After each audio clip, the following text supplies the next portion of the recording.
Now the third instrument that I'm going to cover is what we call real estate investment trusts, or REITs in short. Real estate investment trusts are effectively instruments that pull together investors' funds, and these funds are used to purchase real estate, whether is it in Singapore or across the globe. So what happens for this real estate investment trust is that the REIT manager will manage the properties on behalf of investors and collect the rental income from the rental properties, whether is it industrial, retail, hospitality, and so on. And the rental income that is being collected are mandated to be distributed down to unit holders.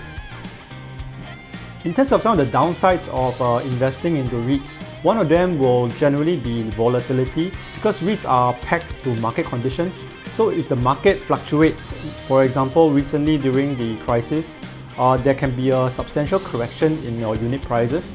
Another thing about REITs is that they are generally finance or leverage kind of instruments, where a part of the portfolio is being financed via a loan, similar to how you would buy properties. So when the interest rates go up, potentially the interest payments by the REIT or the REIT holders will be higher. So effectively this may reduce your overall yield. The fourth class of instruments that we'll be covering are what I call investment funds. They are, broadly speaking, two broad classifications of investment funds. One will be what we call actively managed funds, or commonly known as unit trusts or mutual funds. And the other one will generally be your passively managed funds, otherwise also known as your exchange traded funds, which are listed on the stock exchange. One huge advantage of using investment funds is that it instantly gives you a broad diversification across the asset class. So this reduces a lot of the concentration risk that you may otherwise face if you are investing either into a single stock or a single bond or a single REIT.